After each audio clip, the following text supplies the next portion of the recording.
Are you not entertained? Is this not why you are here? I address you tonight as a citizen of humanity. We are faced with the very gravest of challenges. Welcome back, everybody. I'm Spartacus 2.0, and as usual, across the prison gallery with us is Lucifer 777. Today's topic is going to be on mental. Today's topic is going to be on mental health in prison. That being said, we're going to have Lucifer start us off. Tell us a little bit about his mental health struggles in prison. Lucifer, it's on you. Get rolling. Most definitely, man. And before I start, though, I wanted to say, like, and listen to me closely, right? The issue with mental health has become an issue. We can no longer individualize it. It affects us all. No matter how strong we think we are, man, we fragile to the test for sure. And this topic right here is really, really very, very personal to me.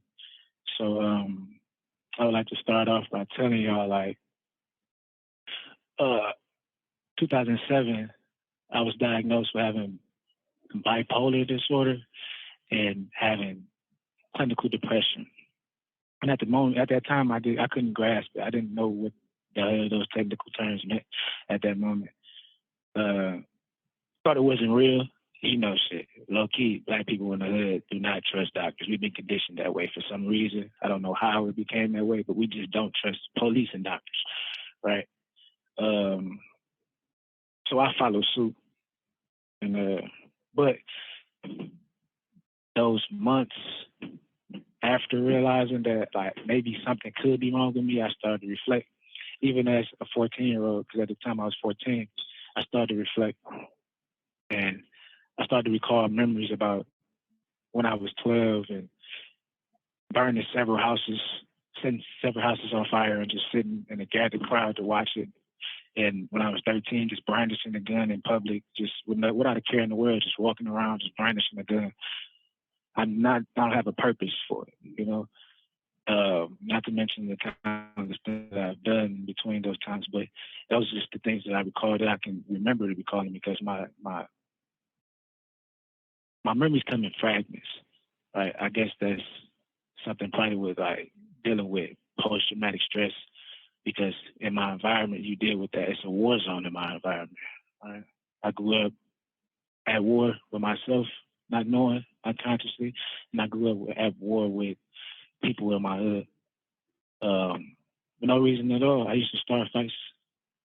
Grew up fighting all the time. No reason at all. Just, it was impulsive for me, right? And I spoke on this in the introduction, but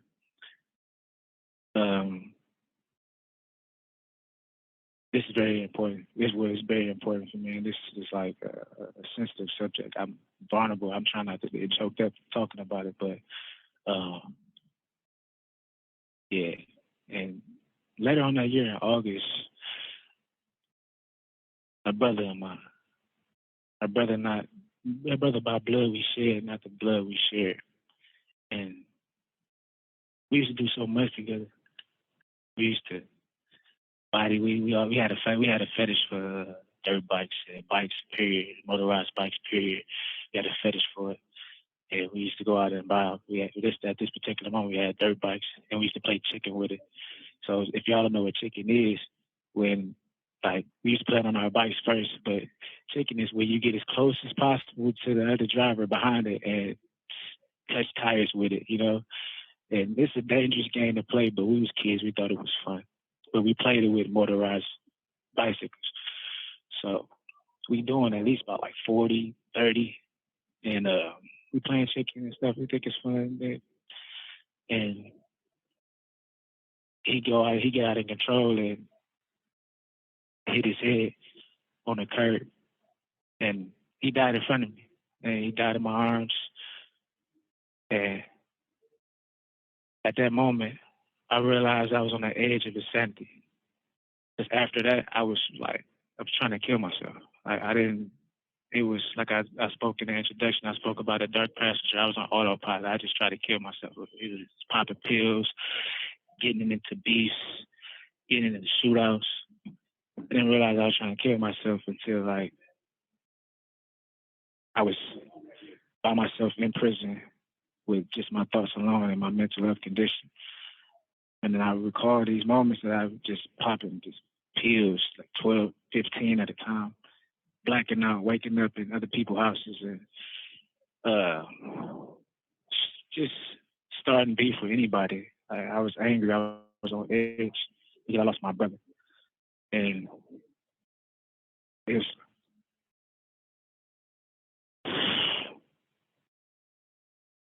it really took a toll on me. And I try not to get choked up about it because like every August 9th, I feel the same way as I felt when I had him in my arms. I feel the same pressure on my chest because I had to go through life by myself. I feel lost. Every August 9th, I feel lost. And sometimes it get as real as it was back then. I still deal with it today. It's never going anywhere. And I know they like to say their name when somebody's passed nowadays, but I don't want to. I'm already showing my scars. I'm already bleeding.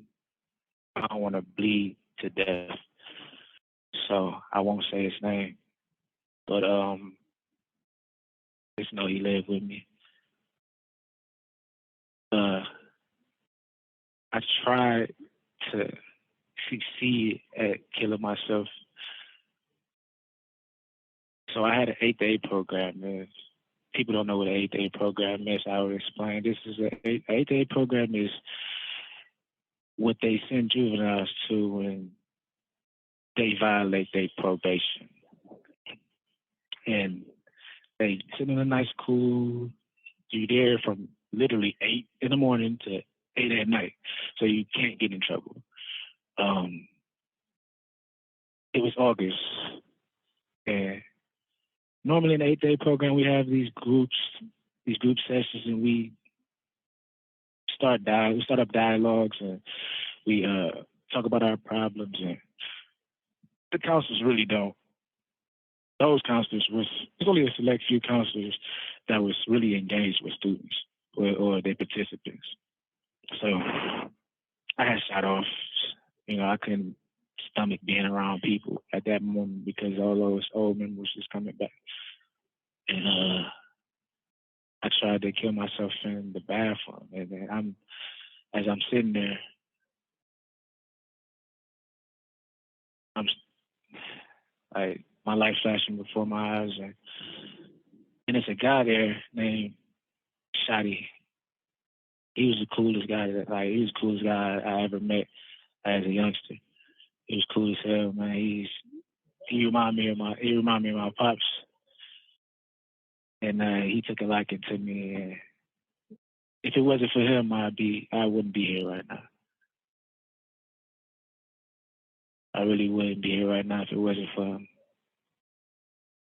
Shotty, man, if you're out there listening to it, man, I appreciate you, but I love you, boy. Because I wouldn't be the man that I am today. I wouldn't have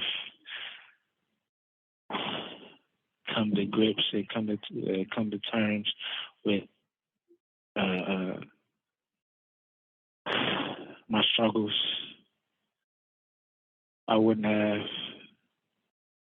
discovered my talents, my purpose. I wouldn't have my loving wife, my future, my heart. I wouldn't have all these great things, even this platform that I'm using, this medium that I'm using to express my pain.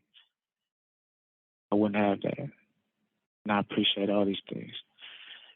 We have to pay attention to the nuances, because even though we see the bigger picture, we see what's in front of us, we don't never see what happens mechanistically, meaning the inside, the inner workings of things, the small things. It's like in a watch.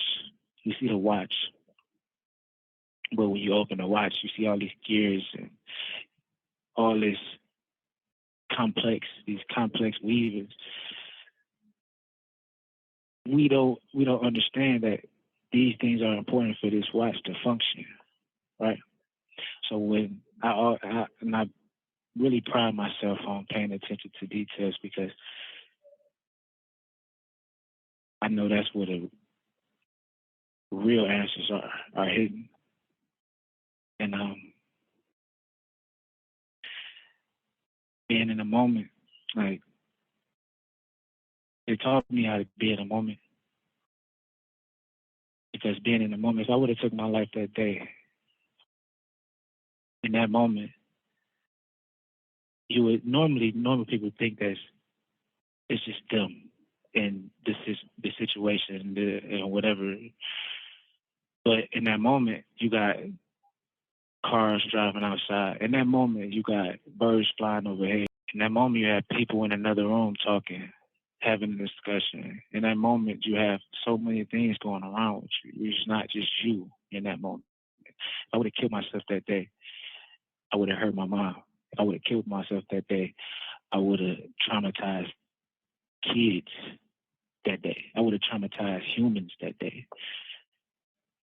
If I would have killed myself that day, I would have destroyed so many lives with taking my life too. All right, Seven. So that's some fucked up shit that you went through. I feel you, and sorry that you had to go through it, and sorry that you have bipolar disease. You're a strong person. I know you now, and like I wouldn't have known until you told me. I know, right? My question to you is, did the Department of Corrections or the government in any way whatsoever during your stay in prison help you with your mental health issues, or did you have to help yourself? Yeah, it's a good question, man. In essence, I really had to help myself. I just had to come to terms with that I was dealing with this disease. And it was either me taking control over my body again, because the mind plays tricks on you, or it was letting the disease take control of my body. The prison system does nothing to help. There's so many people, like, I don't know the statistics of it and stuff like that, but I know it's a whole bunch of people dealing with mental illnesses here, and it's only a handful of sites that they can get to. You have to scratch and scramble to get on the call out to talk to a site, right? Right. And then at that, right, they getting paid for it. They don't care about none of this. Yeah, I'll give you a statistic. You want a statistic? Our prisons have Most about, definitely, on average, they have about 1,500 people in them, and each prison has one psychologist. One. So that gives you the number. 1 for 1,500. That's why no one can get any help. But go ahead, keep going. Most definitely, and I appreciate that too. But yeah, they don't really do nothing to you. They don't know for you. They just give you pills and send you on your way, right? And then they do things to perpetuate the sickness, right? This is correctional facility. They do nothing to correct anything, no behavior, no do nothing to rehabilitate you. They do nothing to try to extinguish your pain, your fire inside you and stuff like that. They don't try to give you the source, none of that, right? They do nothing to correct you. The only correcting is if you get out of line, I'm a bam your ass with a whole bunch of LOP, which is loss of privileges, right? Only thing they do to correct you, right? They don't even get paid for that. So you deal with, you left with correcting yourself, correcting all your behaviors yourself, right? If you look back, well, you know this, you see this every day. Like you one of the people that I know, like one of my good friends that I know that deal with this firsthand. You deal with these things firsthand, so you know the how the system functions over. They put us in a box, and if you're dealing with mental some type of mental illness, they just put you in the box and just have somebody just sit there and watch you the whole time. What he means by that is, I do suicide watches. I volunteer for suicide watches here at the facility. I've been volunteering for about 8 years. Um, and when somebody has some type of suicidal thoughts, or they're just mentally losing it, and a variety of reasons, they take everything away from you, all your clothes, strip you down bare. They put you in a giant, thick, heavy gown, throw you in a cell in solitary confinement. And they have somebody like me who comes and sits and looks through the window and watches and talks to you. But it's so archaic. I mean, it's crazy. This is something that's from like the 1800s. And if you escalate, let's say that your illness takes you beyond where they think your actions are appropriate, they lock you into a chair with these leather restraints, and they keep you there sometimes 10, 12, 20 hours. Imagine being strapped into a chair for 20 hours. That's mental health care in prison. They don't know how to deal with the illness. But they can deal with the effects of the illness in the most barbaric ways. There's no compassion. There's no love. There's no nothing. The only love that person gets is I make sure that I tell them when I'm sitting there, I love you. I'm here to help you. So that's how mental health is treated. And go ahead, Seven. Keep rolling. Yeah, it was I was at MTU, right? You know about MTU, Jerry. That's a high concentration of people that's dealing with some type of illness, right? And they got just like specific units just reserved for these guys. It's like 2 or 3. How many is it, Jerry? Like 2 or 3? Yeah, something like that. I think but in that facility, I think there's 2. Right, right, and that's most like psychs I ever seen at one prison, and they had these guys there, right? They so doped up, right? I don't know what time, Jerry, but yeah, I know you remember this. It's a guy named it was a little juvenile named Evan, right? And the story is he ended up killing his mom over a video game. She wouldn't buy him a Halo or some shit like that, right? Yeah. And remember that? I remember. Mm-hmm. Too. Right. He was there, right? And it's not a big thing because we're in prison. But he specifically stood out, right? Because they got this thing called Hell Doll, right? And it's a shot in the ass. And they give these guys this stuff when they dealing with severe things just to keep them sedated, right? They not going to any type of, they're not episodic or nothing like that. They're not doing nothing. They're not harming themselves. They're not harming anyone else. This meds that they give them frequently, every day. They got something called Medline. They get like pass out pills and stuff like that. They give these guys a shot in the ass every day. And I see him every morning when I go to child breakfast, and he got yesterday's food on his shirt. One day I saw him, he was howling at the moon, and with Hell Dog, right? Everybody that get that shot, their arms stuck like in the L position, right? Just imagine a robot. How you do the robot? That's how your arms stuck, and it's like The Walking Dead. Literally The Walking Dead. It's literally The Walking Dead. They moving, shuffling their feet. And Evan did this every single day. Howled at the moon, had yesterday's food, the whole week's food on the shirt, same shirt. And it seemed like they didn't do their laundry. They didn't make sure their laundry was done. They didn't make sure they was clean. Because when I seen him, every time I seen him, he was dirty. Every time I seen his clothes, he had dirt on his clothes. Every time I seen his face, he had dirt on his face.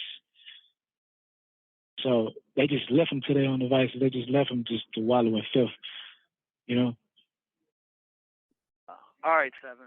That's since this show's been pretty heavy, I think this is the perfect time to drop in one of Cato's corny dad jokes. And for all you listening, most definitely, Cato is a good friend of ours who runs around, keeps everyone happy, and he's constantly telling these corny-ass jokes. So here at live from the Plantation, we've taken the time to record him telling all kinds of his jokes. And when things get a little heavy, we're going to have him drop one on. You have 1 minute remaining. Damn, Gina. We're going to have him drop a joke on you and maybe put a smile on your face so we can keep going. Because we don't want, we don't want things to always be too bad. So, yeah, most definitely. That's how it is. You like that, please. Handsome Prince Cato, pelted by gamma rays, turned into the bolt. Ain't he so glamorous? King sits on gold. Queen sits on diamonds. Who sits on silver? What? Who? The Lone Ranger.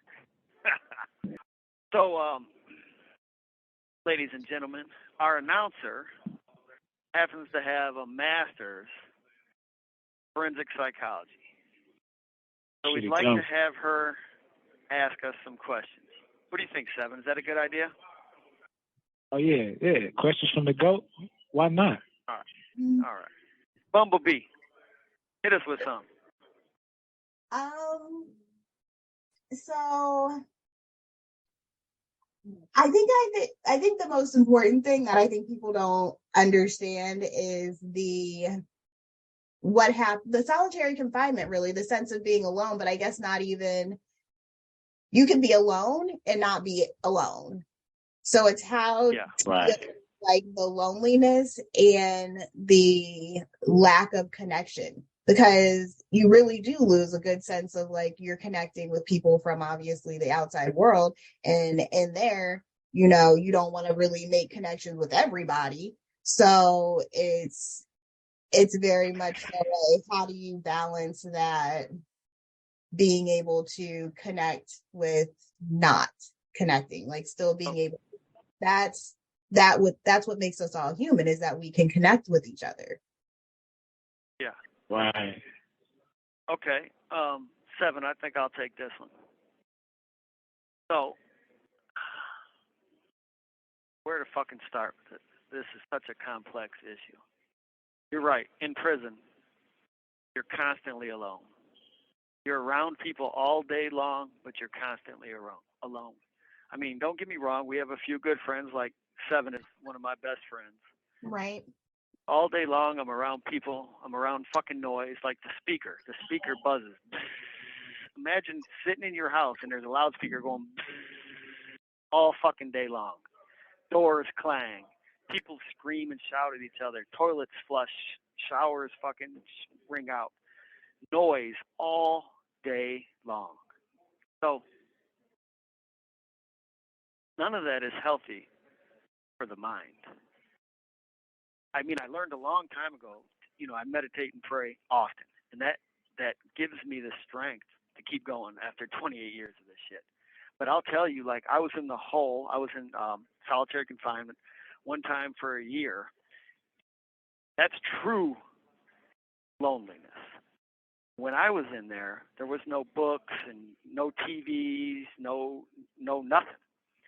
So what I did was, in my mind, I created a girlfriend. First, I started off just making her, like she had, I would say, in my mind, she has brown hair, and then maybe the next day she has blue eyes, and she started to coalesce in my mind, so I would have, somebody to pass the time with. And, we would go places and do things, and I wrote a great poem about this. It's the first time that I ever truly understood how mental health, how that sickness works, because I was, like I said, I was all alone. Imagine 24 hours a day in a cell, all day with no one to talk to. They even have a flap on the window, so they close the window so you can't even see outside people passing by. So me and Miranda, her name was Miranda, we hung out all day, every day. We did things. We went around the world. I used to talk to her in my mind, and I would do both sides of the conversation. Well, one day I asked her a question, and she answered. I know it sounds fucked up, but it's the truth. And I thought to myself, well, oh my God. At that moment, I knew I'm fucked up. So I had to start at that moment. So now I'm stuck in the same cell Well, there's only three things you can do when you're in the hole, when you're in solid. You pace back and forth, you can shit, and you can jack off. That's the three things. So I'm pacing back and forth, and now I'm in a dilemma because now I can't even hang out with my imaginary girlfriend no more because I know that if I keep going down that rabbit hole, I'm going to be insane. But there's no one to talk to. Like I couldn't just catch a psych walking by or somebody, even though they're supposed to walk by once a day. But what they really do is those flaps are closed. They walk by and quietly sign the paper on your door and keep moving. So there was no mental health. So thank God I wasn't in there by that time. I was already borderline insane, and I got out shortly thereafter, and I was so grateful. But I realized I was on the verge of being completely insane.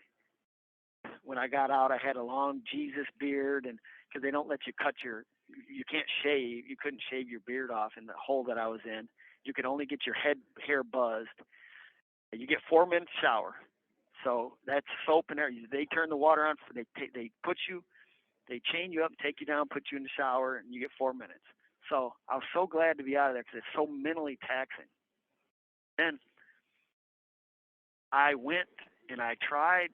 I sent a kite. A kite is a way of requesting for something in prison. And I asked if I could go see a psychologist. And called me over, 2 or 3 weeks later, and they say, "What's your problem?" And I told them exactly what happened. They said, "Well, it's not happening now, is it?" I said, "No." They said, "You're fine. Go ahead. Get out of here." So that's the state of mental health care in the U.S. Here in our state, they spend $48,000 a year per person. A very small sliver of that goes to mental health care, and a very small sliver that goes to trying to make life in here not so mentally stressful. The rest of it is spent on things that make life mentally stressful. Like I said, the constant noise, the constant loneliness. They battle us every step of the way. My mom's been trying to come. I haven't seen my mom since COVID started. She's been trying to come up here and visit me for the last 3 or 4 months, but she can't. Now you have to schedule an appointment with GTL, and you got these 2-hour blocks. And if you can't find a block that you can fit into to schedule an appointment, you just don't get to see your son. All of that contributes to poor mental health. I don't know. It's no way. It seems like they don't have an answer. They have the answer. You already know this because you know there's no research, there's no breakthroughs that we coming up with. Oh, this we got to do this. They know everything. They know what works. Right? They just don't want to do it. That's just what it boils down to. Yeah, it's powerful though for sure, man. And they get like that. It gets you angry for sure. That's the thing though. Go ahead, buddy. The problem that I think is that, especially here in prison, is they control the narrative. They paint a picture for society that is so untrue. They talk about they're rehabilitating people in there. They tell them that they're rehabilitating people, but in reality, if you're on the ground here, you know that that's just untrue. Now, I understand you can't rehabilitate somebody with mental sickness, but they shouldn't have been here to begin with. In the 90s, they closed all the mental health facilities and dumped all them people into prison, and then anybody who ever with a mental illness committed a crime, they shunted them into fucking prison. A place where they shouldn't be. I've sat on suicide watches, and I've seen people that are so mentally ill. I've seen guys eat their own feces. A lot of it stems from their policies. Because I talk to, we have a juvenile unit here at our facility. So this facility has several psychs because we have a juvenile facility, a juvenile unit. And they come and they see the mentally ill people that I'm watching. And I've talked to them many, many, many times. They want to help. The policies just don't allow it. The policies are all about security. So back to the dude eating his own shit. They'll come to the window of the cell and say, "Stop eating your shit." or like he's going to listen. He's eating fucking feces. He don't give a fuck. He's clearly insane.